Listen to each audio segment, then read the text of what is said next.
Hello guys, welcome back to my channel.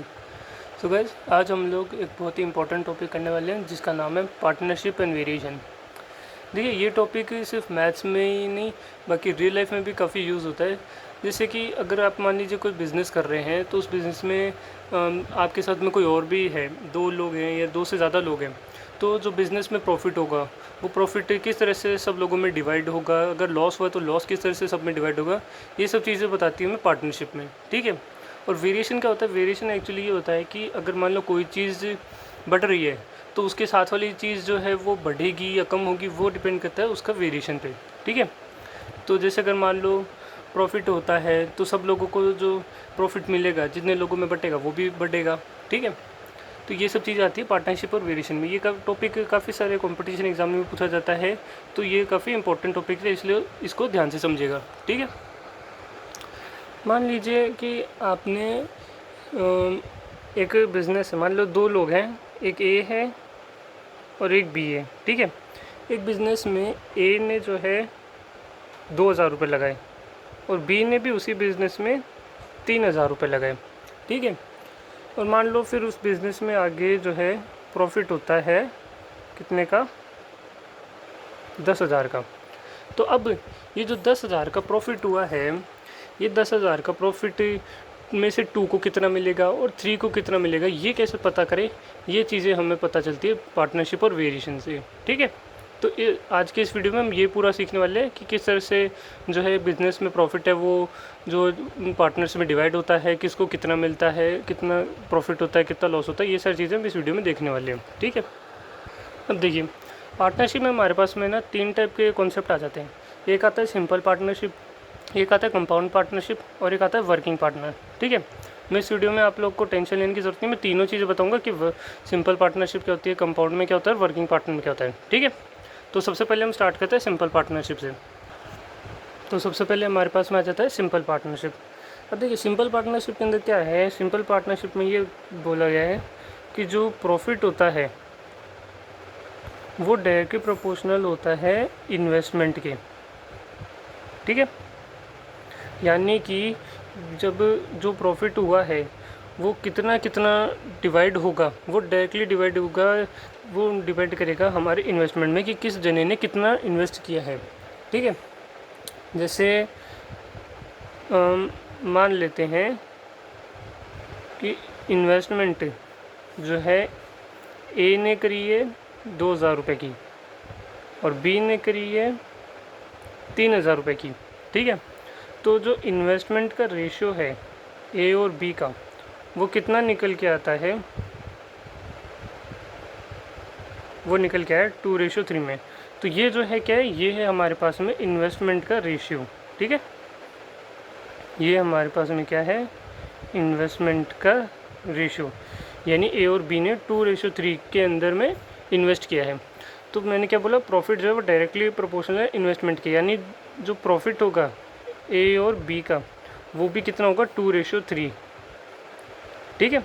यानी कि अगर मान लो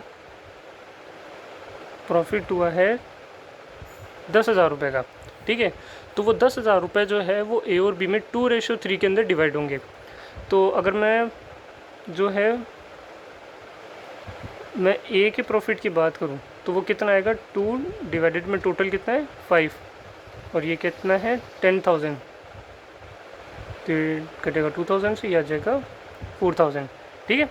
तो यानी कि मैंने क्या करा, अगर ए ने 2,000 रुपये इन्वेस्ट किए और बी ने 3,000 इन्वेस्ट किए तो उनके इन्वेस्टमेंट का रेशियो होगा 2:3, और जो इन्वेस्टमेंट का रेशियो है वही उनके प्रॉफिट का रेशियो होगा, यानी जिस रेशियो में उनके इन्वेस्टमेंट है उसी रेशियो में उनके बीच में प्रॉफिट बटेगा। ठीक है। तो जैसे ए का जो प्रॉफिट है वो मैंने निकाल लिया 2/5 इंटू 10,000, तो आ गया 4,000। तो यानी जो 10,000 हैं, 10,000 का प्रॉफिट है उसमें से ए को कितना मिलेगा? ए को मिलेगा 4,000। ठीक है। ऐसे ही अगर मैं बी के प्रॉफिट की बात करूं तो बी का प्रॉफिट निकालेंगे तो बी का प्रॉफिट कितना आ जाएगा? यहाँ से कटेगा इससे 2,000, यह आ जाएगा 6,000। ठीक है। तो ए को मिलेगा 4,000 और बी को मिलेगा 6,000। ये सिंपल पार्टनरशिप। कि सिंपल पार्टनरशिप में क्या है कि जो प्रॉफिट है वो डायरेक्टली प्रोपोर्शनल होगा इन्वेस्टमेंट के, यानी जितना इन्वेस्टमेंट किया होगा उस हिसाब से प्रॉफिट डिवाइड होगा। ठीक है, इन्वेस्टमेंट का जो रेशियो होगा वही प्रॉफिट का रेशियो हो जाएगा। ठीक है, ये सिंपल पार्टनरशिप तब काम करती है जब हमारे पास में जो है ए और बी का जो टाइम है इन्वेस्टमेंट का वो सेम हो। ये चीज़ हमें ध्यान रखनी है। क्या चीज़? इसमें जो है टाइम ऑफ इन्वेस्टमेंट यानी कि टाइम पीरियड एक्चुअली, ठीक है, वो क्या हो, सेम हो। मतलब अगर मान लो ए ने 1 साल के लिए इन्वेस्ट किया है तो बी ने भी 1 साल के लिए ही इन्वेस्ट किया हो, तब ये सिंपल पार्टनरशिप अप्लाई होती है। ये चीज़ आपको बहुत ध्यान रखनी है। ठीक है, कि सिंपल पार्टनरशिप कब अप्लाई होती है, जब जो है दोनों का, जितने भी जो हमारे पास में यहाँ पे लोग हैं ए और बी ऐसे, उनका जो टाइम ऑफ इन्वेस्टमेंट है वो सेम हो। यानी अगर ए ने 1 साल के लिए किया तो बी का भी 1 साल ही होना चाहिए। अगर 1 साल से कम या ज़्यादा हुआ ना किसी का, तब ये सिंपल पार्टनरशिप वाला रूल अप्लाई नहीं होगा। ठीक है, चलिए अब बात करते हैं कंपाउंड पार्टनरशिप की। तो अभी हमने सिंपल पार्टनरशिप में देखा कि जो प्रॉफिट है वो डायरेक्टली प्रोपोर्शनल होता है इन्वेस्टमेंट के, लेकिन वो तब था जब टाइम पीरियड, जो टाइम इन्वेस्टमेंट का टाइम है वो सेम हो दोनों में। अब यहाँ पे मान लो मेरे पास में जो है ए है, उसने लगाए कितने, 2,000 रुपये उसने बिज़नेस में इन्वेस्ट किए। अब बी ने इन्वेस्ट किए 3,000 रुपये। ठीक है, लेकिन ए ने क्या करा, ए ने बोला कि मैं सिर्फ 1 साल के लिए ही पैसे इन्वेस्ट कर रहा हूँ। अब बी ने क्या करा, बी ने बोला कि मैं तो भाई 8 महीने के लिए इन्वेस्ट कर रहा हूँ। ठीक है भाई, पहले सिंपल पार्टनरशिप में क्या था, टाइम पीरियड सेम था इन्वेस्टमेंट का, लेकिन यहाँ अलग अलग है। ए बोल रहा है कि मैंने ए बिज़नेस में सिर्फ 1 साल के लिए लगाए, और बी कह रहा है मैंने सिर्फ 8 महीने के लिए लगाए। ठीक है, तो अब प्रॉफिट कितना बनेगा, मान लो भाई प्रॉफिट मेरे पास में होता है, मैं कहता हूँ मेरे पास में जो प्रॉफिट है वो प्रॉफिट हुआ, ये होता है मेरे पास में, मैं कह देता हूँ 5,000 का। ठीक है, प्रॉफिट हुआ मेरे को मान लो 5,000 का। ये एक रैंडम नंबर ले रहा हूँ मैं, आप कुछ भी इसमें आपको जो क्वेश्चन मिल उस हिसाब से करेंगे। ठीक है, अब मेरे को निकालना है कि भाई ए का प्रॉफिट कितना हुआ इसमें से और बी का प्रॉफिट कितना हुआ। तो अब कैसे निकालेंगे, तो अब ये ध्यान देना है कि जो कंपाउंड इन पार्टनरशिप होती है उसमें जो है वो प्रॉफिट एक्चुअली होता है हमारा investment into time of investment. ठीक है, यानी कि प्रॉफिट कैसे निकालते हैं कि कितना इन्वेस्ट किया मल्टीप्लाई बाय कितने टाइम के लिए किया। ठीक है, ये होता है हमारा प्रॉफिट निकालने का तरीका। कंपाउंड पार्टनरशिप है, यानी कि जब जितने भी हमारे पार्टनर्स हैं उनका जो है वो टाइम ऑफ इन्वेस्टमेंट डिफरेंट हो। ठीक है, तो अब पहले हम निकालेंगे कि जो प्रॉफिट ऑफ ए है वो कितना है, इन्वेस्टमेंट इनटू टाइम। ये ध्यान रखना है कि टाइम सेम होना चाहिए दोनों का, मतलब सेम यूनिट में होना चाहिए। जैसे ए का इन्वेस्टमेंट कितना था 2,000 रुपीज़, या 2,000 आ गया मल्टीप्लाई। अब ये 1 ईयर, अब यहाँ देखो ये 1 ईयर है और ये मंथ है, तो ईयर और मंथ है, तो मैं क्या करूँगा इस ईयर को भी मंथ में लिखूँगा। तो 1 साल कितना होता है 12 महीने, यानी कि 12 मंथ्स। तो ये मेरे पास में आ गया टोटल 24,000। ठीक है, ये ए का प्रॉफिट निकला। अब ऐसे ही बी के प्रॉफिट की बात करें तो बी का कितना हुआ, इन्वेस्टमेंट कितना था 3,000 और मल्टीप्लाई करेंगे इसका मंथ, ये तो मंथ में ये टाइम इसका, तो ए कितना है 8, ये आ गया 24,000। ठीक है, तो अब यहाँ से अगर प्रॉफिट ऑफ ए और प्रॉफिट ऑफ बी का रेशियो निकालें तो ये कितना आ जाएगा, ये है 24,000 एंड बी भी कितना है 24,000। तो ये दोनों कैंसिल होकर रेशियो आ गया 1:1 का, यानी कि ए और बी में 1:1 के रेशियो में जो है प्रॉफिट डिवाइड होगा। ठीक है, तो अब यहाँ से ए का प्रॉफिट कितना निकल के आया, ये आया 1/2 इंटू 5,000, तो यानी कि 2,500, 2,500 रुपये ए के पास आएंगे और बी का भी सेम ही आएगा। ठीक है, बी का भी आ गया 2,500 रुपये। ठीक है, तो इस तरह से जो है कंपाउंड पार्टनरशिप काम करती है। ठीक है, हम लोगों को क्या करना है, जो प्रॉफिट है वो इन्वेस्टमेंट और टाइम दोनों के मल्टीप्लिकेशन से निकालना है। ठीक है, कितना इन्वेस्ट किया और कितने टाइम के लिए किया उससे निकलेगा एक जने का प्रॉफिट। ठीक है, और उनका जो रेशियो होगा उस रेशियो में हम टोटल प्रॉफिट को आपस में डिवाइड कर देंगे। क्लियर है चीज़, समझ में आ गया आपको किस तरह से कंपाउंड पार्टनरशिप काम करती है। सिंपल पार्टनरशिप में हमारे पास में ये था कि जो टाइम ऑफ इन्वेस्टमेंट है वो सेम थी। यहाँ पे कंपाउंड पार्टनरशिप में क्या है, इन्वेस्टमेंट का टाइम अलग अलग है, कोई 1 साल के लिए कर रहा है, कोई 8 महीने के लिए कर रहा है, या हो सकता है ये इससे ज़्यादा भी कर दे। ठीक है, तो ये थी कंपाउंड पार्टनरशिप। अब हम देखते हैं हमारा तीसरा वाला कॉन्सेप्ट जो कि है वर्किंग पार्टनर का। देखो वर्किंग पार्टनर का जो कॉन्सेप्ट है वो क्या बोलता है, वो कहता है कि मान लो भाई दो लोग हैं, एक ए है और एक बी है, ठीक है। जो ए है वो मेरा होता है एक बिज़नेस में वर्किंग पार्टनर, ठीक है। पैसे दोनों ने इन्वेस्ट किए, ए ने भी पैसा इन्वेस्ट किया, बी ने भी पैसा इन्वेस्ट किया, लेकिन बी ने क्या किया, बी सिर्फ इन्वेस्टमेंट पार्टनर, यानी बी ने सिर्फ पैसा लगाया, बी में काम कुछ नहीं किया, बस उसने पैसे लगाए, ठीक है। ए ने क्या करा, ए ने पैसे भी लगाए और ए ने वर्क भी किया, यानी ए वो उसका वर्किंग पार्टनर, ठीक है। तो अब ए ने स्टार्टिंग में बिज़नेस के बोल दिया कि भाई बी से कि भाई देख तू तो काम कर नहीं रहा है, मैं काम कर रहा हूँ, तो मैं जो है जो जितना भी प्रॉफिट बनेगा लास्ट में, ठीक है, उसका 20%, ठीक है, उसका कुछ अमाउंट जो है वो मैं ले लूँगा, और जो बचेगा, जैसे हमारे पास में बचा कितना, जो 80% हमारा बाकी बचेगा, वो जो है वो हमारे प्रॉफिट के रेशियो में डिवाइड हो जाएगा आपस में, ठीक है। तो ये होता है वर्किंग पार्टनर का कॉन्सेप्ट, कि जैसे मान लो कि ए और बी ने 1:1 के रेशियो में इन्वेस्टमेंट किया, ठीक है। अब बी ने तो खाली इन्वेस्ट किया, लेकिन ए ने क्या किया, वर्किंग पार्टनर रहा।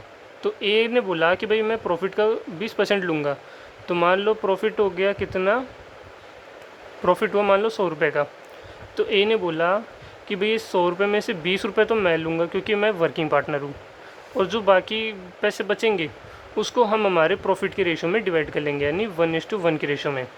तो यहाँ कितना मिलेगा 40, यहाँ आएगा इनमें 40। तो देखा जाए तो ए का टोटल प्रॉफिट कितना हुआ 20 रुपीज़, तो ऐसे वर्किंग पार्टनर ले लिए और बचे हुए में भी अपने प्रॉफिट ले लिया, तो यानी टोटल उसको मिल गए 60 रुपीज़। और अगर बी ने निकाले तो बी को तो क्या मिला, बी वर्किंग पार्टनर तो था नहीं, तो बी को खाली बस ये 40 मिले, तो बी का रह गया 40, ठीक है। तो इस तरह से दोनों का प्रॉफिट निकल गया। यही कॉन्सेप्ट है वर्किंग पार्टनर का। वर्किंग पार्टनर में ज़्यादा कुछ नहीं है, बस इतना होता है कि एक जना जो होता है वो खाली इन्वेस्ट करता है और दूसरा जना जो है वो इन्वेस्ट के साथ वर्किंग पार्टनर भी होता है, ठीक है। तो जो वर्किंग पार्टनर होता है वो बस ये बोलता है कि मैं जो प्रॉफिट बनेगा लास्ट में उसका कुछ हिस्सा मैं पहले से अपने पास लूँगा क्योंकि मैं एज अ वर्किंग पार्टनर हूँ, और जो बचा हुआ हिस्सा होगा उसको हम लोग आपस में अपने प्रॉफिट के रेशो में डिवाइड कर लेंगे, ठीक है। यही कॉन्सेप्ट है वर्किंग पार्टनर का। आई होप आपको ये तीनों समझ में आ गए होंगे, सिंपल पार्टनरशिप, कंपाउंड पार्टनरशिप और वर्किंग पार्टनरशिप, कि ये कैसे काम करते हैं, ठीक है। ज़्यादा कुछ हार्ड नहीं है। अब हम इसके कुछ प्रैक्टिस क्वेश्चन करते हैं ताकि ये कॉन्सेप्ट और अच्छे से क्लियर हो जाए। देखिए यहाँ पे मेरे पास में क्वेश्चन है। क्वेश्चन क्या कह रहा है, A B and C enter a partnership at the same time. A invested 50,000 while money invested by B and C is in ratio 2:3. If profit received by A and B were 5,000 and 1,000, find profit received by C. Question क्या कह रहा है कि मेरे पास तीन लोग हैं, A B और सी, तीनों एक पार्टनरशिप में एंटर करते हैं सेम टाइम पे, ठीक है। अब ध्यान देखो यहाँ पे सेम टाइम लिखा हुआ है, यानी कि सिंपल पार्टनरशिप है, ठीक है। ए ने इन्वेस्ट किया 50,000, ठीक है, जबकि बी और सी ने जो पैसा इन्वेस्ट किया वो रेशियो में है 2:3 में, ठीक है। यानी बी और सी का अमाउंट नहीं दिया, पर ये दे रखा है कि बी और सी ने जो अमाउंट इन्वेस्ट किया उसका रेशियो 2:3 है, ठीक है। अब बोला है कि जो प्रॉफिट हुआ उस प्रॉफिट में से ए और बी को जितना हिस्सा मिला वो था 5,000 एंड 1,000, यानी ए का प्रॉफिट था 5,000 और बी का था 1,000। तो ये बताओ जो सी था उसको कितना प्रॉफिट मिलेगा।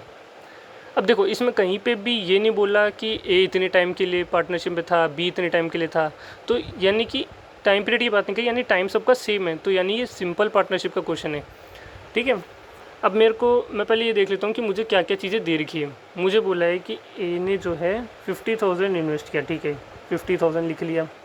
अब क्या बोला है, बी और सी का जो इन्वेस्टमेंट रेशियो है वो 2:3 है, तो यानी इन्वेस्टमेंट ऑफ बी और इन्वेस्टमेंट ऑफ सी वो है 2:3, ठीक है। अब बोला है कि ए और बी को जो प्रॉफिट मिला वो था 5,000 एंड 1,000, तो जो ए का प्रॉफिट था और बी का प्रॉफिट था वो थे 5,000 रेशियो 1,000। अभी मैंने क्या करा, रेशियो निकाल लिया, क्यों, क्योंकि हमें पता है सिंपल पार्टनरशिप में जो इन्वेस्टमेंट होती है वो रेशियो के डायरेक्ट प्रोपोर्शनल होती है। तो अब मेरे पास में प्रॉफिट तो पता है मेरे को एक्चुअल प्रॉफिट कितना था, तो मैं प्रॉफिट का रेशियो निकाल लूँ, तो प्रॉफिट का रेशियो निकल गया कितना 5:1। अब ये मेरे पास में ए और बी के प्रॉफिट का रेशो है, और मुझे पता है कि जो प्रॉफिट होता है मेरा वो डायरेक्टली प्रोपोर्शनल होता है इन्वेस्टमेंट के सिंपल पार्टनरशिप में। तो क्या मैं इसको ऐसे बोल सकता हूँ कि जो ए और बी का इन्वेस्टमेंट का रेशो होगा वो भी 5:1 होगा। भाई सेम टाइम के लिए था तो जितना प्रॉफिट का रेशो होगा उतना इन्वेस्टमेंट का रेशो होगा। अब ये देखो, यहाँ पे मेरे पास में बी और सी के इन्वेस्टमेंट का रेशो है और ए और बी का है, तो क्या मैं ए बी और सी का जो कंबाइंड एक इन्वेस्टमेंट का रेशो है वो निकाल सकता हूँ? बिल्कुल। यहाँ पे क्या करेंगे, इसको हम 5 से मल्टीप्लाई कर देंगे, इसको 2 से, तो ये मेरे पास में हो गया 10:15 और ये मेरे पास में हो गया 10:2। ठीक है, तो 1 मिनट, इसको 5 से नहीं करेंगे, ये तो एज इट इज़ रहने देंगे। तो मेरे पास में जो यहाँ से ए बी और सी का जो इन्वेस्टमेंट रेशो है वो कितना निकल के आया है, वो मेरे पास में यहाँ पे निकल के आता है 10:2:3। ठीक है, यानी कि जो मेरा ए बी और सी का जो इन्वेस्टमेंट का रेशो था वो कितना निकल के आया, 10:2:3। ठीक है। अच्छा, अब देखो, हमें पता है कि सिंपल पार्टनरशिप में क्या होता है, जितना इन्वेस्टमेंट का रेशो उतना प्रॉफिट का। तो जो ए बी और सी का प्रॉफिट का रेशो का वो भी यही होगा 10:2:3। ठीक है। अब मुझे पता है कि ए और बी का प्रॉफिट कितना था, 5,000 1,000, तो ये कितना था 5,000, ये कितना था 1,000। तो अब मैंने यहाँ पे क्या करा कि मुझे पता चल रहा है कि मैंने इस नंबर को जो है वो 500 से मल्टीप्लाई कर दिया। भाई देखो, ये 500 से मल्टीप्लाई किया 10 से तो 5,000 बना, ये 500 को 2 से मल्टीप्लाई करो 1,000 बना, तो ये यहाँ पे भी सीधी सी बात है 500 से ही मल्टीप्लाई होगा।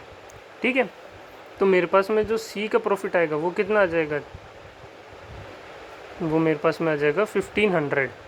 ठीक है, तो इस तरीके से जो है मैंने सी का प्रॉफिट निकाल लिया। तो मेरे पास जो क्वेश्चन था फाइंड प्रॉफिट रिसीव्ड बाय सी, वो कितना निकल के आया, वो मेरे पास निकल के आया 1,500। क्लियर है चीज़, समझ में आया मैंने क्या करा?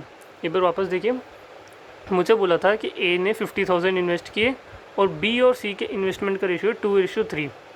अब मुझे प्रॉफिट ऑफ ए और बी पता था, तो मैंने क्या किया, ए और बी के प्रॉफिट का रेशियो निकाल लिया। ठीक है, और मुझे पता है कि सिंपल पार्टनरशिप में जितना प्रॉफिट का रेशियो होता है उतना इन्वेस्टमेंट का होता है, तो ये मेरे पास में इन्वेस्टमेंट का रेशियो आ गया। अब मेरे पास ए बी का एक रेशियो है और एक बी सी का रेशियो है, तो मैंने इनकी हेल्प से जो ए बी और सी का जो रेशियो है वो निकाल लिया। अब जितना इन्वेस्टमेंट का रेशियो उतना प्रॉफिट का रेशियो, तो यहाँ से मेरे पास में प्रॉफिट का रेशियो निकल के आ गया। और मुझे पता था कि ए और बी का जो प्रॉफिट है वो कितना है, 5,000 रुपीज़। तो अब ये देखो कि जैसे ये 1,000 था और ये 5,000 था और ये 1,000 था, तो अब मैं 10 को किस नंबर से मल्टीप्लाई करूँ कि ये 5,000 बन जाए, तो ये मेरे पास में 500 है। भाई ये देखो, 500 को 2 से भी मल्टीप्लाई करेंगे तो ये 1,000 बन रहा है, तो सीधी सी बात है 500 सी इससे भी मल्टीप्लाई होगा, तभी तो तीनों का एक सेम रेशियो आएगा। तो मेरे पास यहाँ से सी का प्रॉफिट निकल के आ गया। क्लियर है चीज़, समझ में आपको किस तरीके से हम प्रॉफिट के क्वेश्चन को सॉल्व करते हैं, पार्टनरशिप वाले क्वेश्चन को सॉल्व करके हम प्रॉफिट निकालते हैं हर एक पार्टनर का। अब एक और क्वेश्चन देखिए, अब यहाँ पे मेरे पास में एक और क्वेश्चन है, फाइंड प्रॉफिट रेशियो। पहला क्वेश्चन है, A invested 2,000 for 1 year and B invested 3,000 for 9 months. ठीक है, सेकंड क्वेश्चन बोल रहा है कि A and B invested 1,000 rupees at starting and B added 1,000 more after 9 months, profit ratio at the end of year. C बोल रहा है A and B invested 2,000 at start, B withdraw 1,000 after 9 months. ये हमें 3 अलग अलग condition दे रखी है और इन तीनों के लिए हमें जो है प्रॉफिट रेशियो निकालना है। ठीक है, सबसे पहले हम ए की बात करते हैं। ए क्या बोल रहा है, ए ने 20,000 रुपये इन्वेस्ट किए। ठीक है, ए ने कितने, सॉरी 20 नहीं, 2,000 रुपये, ए ने 2,000 रुपये इन्वेस्ट किए और कितने साल के लिए, 1 साल के लिए। तो 1 साल को मैं महीने में लिख लेता हूँ 12 में, तो ये आ गया मेरा ए का टोटल इन्वेस्टमेंट कितना था। बी ने करे 3,000 इन्वेस्ट, लेकिन बी ने कितने 9 मंथ्स के लिए करे, तो ये इंटू 9, तो ये बी का इन्वेस्टमेंट का आ गया। अब मुझे प्रॉफिट रेशियो निकालना है, तो प्रॉफिट ऑफ ए और प्रॉफिट ऑफ बी, ये कितना आ गया, ये हो गया मेरे पास में 24,000 और ये मेरे पास में हो गया 27,000। तो अब इनका डिवाइड कर लेंगे, तो इसको डिवाइड करते हैं, ये 3 से डिवाइड करेंगे ये आएगा 8, ये 3 से डिवाइड करेंगे ये 9, तो ये आ गया 8:9। ठीक है, तो हमारे पास में फर्स्ट क्वेश्चन में जो ए और बी का प्रॉफिट रेशो था वो निकल के आया 8:9। अब बात करते हैं सेकेंड वाले पार्ट की। सेकेंड वाले पार्ट में क्या बोल रहा है, ए और बी ने स्टार्टिंग में 1000 इन्वेस्ट किए, ठीक है। लेकिन बी ने क्या करा, 9 महीने बाद में 1000 रुपये और ऐड कर दी। ए ने कुछ ऐड नहीं करा, ए ने 1000 रुपये रखे, लेकिन बी ने क्या करा, 9 महीने बाद में 1000 रुपये और ऐड कर दिए। तो प्रॉफिट रेशियो बताओ एंड ऑफ द ईयर, यानी 1 साल के बाद कितना हुआ। अब देखो इसमें हम पहले ए की बात करते हैं। ए ने क्या करा, ए ने 1000 रुपये इन्वेस्ट किए, ठीक है, 1000 रुपये किए। अब ए ने तो कोई छेड़छाड़ नहीं करी अपने इन्वेस्टमेंट में, ए ने तो 1000 का 1000 ही रखा।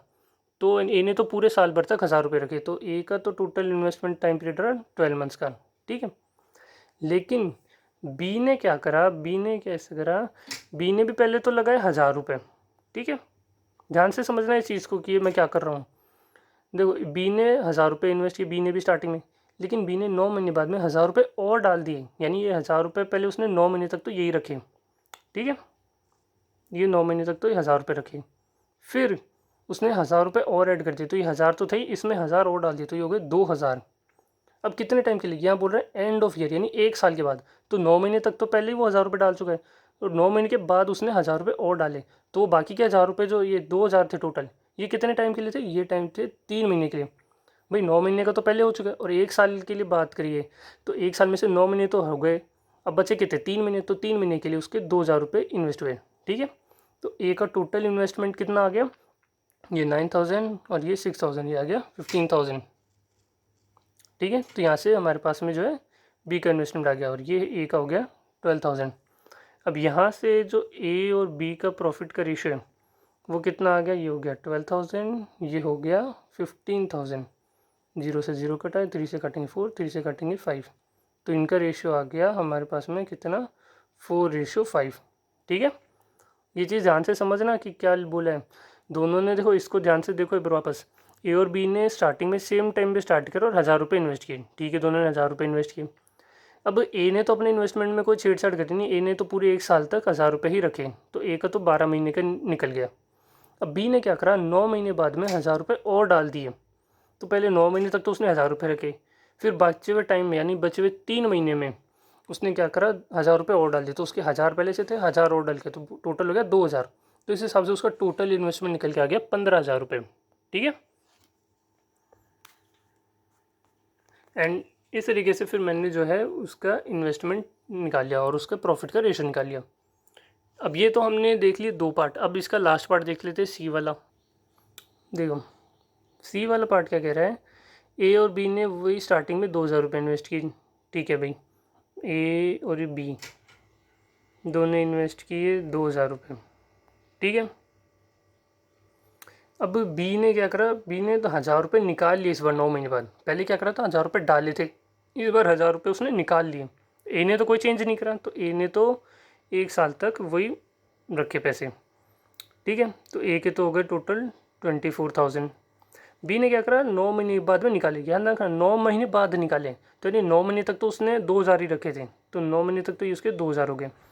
अब यहाँ उसने क्या करा, 9 महीने बाद में 1000 रुपये निकाल लिए, तो 1000 पहले 2000 थे, अब 1000 निकाल लिए तो कितने बचे, 1000 रुपये बचे, तो यानी इस बार माइनस कर लिया। और ये कितने टाइम के लिए रहेगी, 9 महीने के लिए तो पहले हो चुका है, तो बचे कितने, 3 महीने। भाई 1 साल की बात हो रही है, तो यहाँ पे 3 महीने ही तो बचे, जितना टाइम बचा उस टाइम के लिए। तभी देखो ये कितना हो गया, 18,000 ये और 3,000 ये, तो ये हो गया टोटल 21,000, ठीक है। अब यहाँ से जो है ए और बी का प्रॉफिट रेशियो निकाल लेंगे, ये हो गया 24,000, ये हो गया 21,000, ठीक है। ये से कटा, 3 से कटेंगे 8, 3 से कटेंगे 7, तो ये निकल के आ गया रेशियो 8:7, ठीक है। समझ में आया? इस टाइप से आपको क्वेश्चन मिलेंगे। कभी हो सकता है कि बोले कि एक जन ने पैसे कुछ टाइम बाद में निकाल लिए, दूसरे ने कुछ टाइम बाद पैसे डाल दिए, किसी ने पैसे पहले रखे फिर बाद में निकाल लिए। इस तरह से आपको जो है प्रॉफिट का रेशियो निकालना है, ठीक है। इस क्वेश्चन के अंदर मैंने हर तरह का वेरिएशन ट्राई करके आपको समझाने की कोशिश की कि कैसे हमारे पास में पार्टनरशिप में क्वेश्चन पूछता है, किस तरह से जो पार्टनर्स होते हैं वो पैसे डालते हैं निकालते हैं, कितने टाइम के लिए उनका इन्वेस्टमेंट होता है, वो सारी चीज़ें मैंने इस क्वेश्चन में आपको समझाने की ट्राई की है। आई होप आपको इससे समझ में आया होगा किस तरह से पार्टनरशिप के क्वेश्चन पूछे जाते हैं और ये कॉन्सेप्ट आपको थोड़ा और क्लियर हुआ होगा, ठीक है। देखो मेरे पास में आया क्वेश्चन है, A and B enter a partnership at same time, A was working partner while B was only investment partner. A invested 60,000 rupees and took 10% of profit, while the rest was divided among both in profit ratio. If both had same profit, find investment of B. अब देखो, नाम इसको question को सुन के पता चल रहा है कि वर्किंग पार्टनर का क्वेश्चन है। देखो इसमें क्या बोल रहा है कि ए और बी एक पार्टनरशिप में सेम टाइम पे एंटर करते हैं। अब इसमें बता दिया कि देखो A was working partner while B was only investment partner, यानी बता दिया कि ए हमारा वर्किंग पार्टनर है और बी इन्वेस्टमेंट पार्टनर।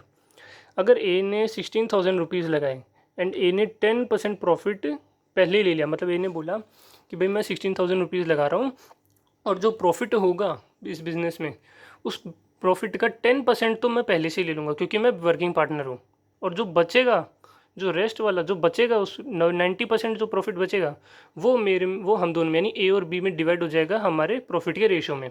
ठीक है। अब दोनों के पास अगर लास्ट में सेम प्रॉफिट बचता है तो बताओ बी का इन्वेस्टमेंट कितना हो गया।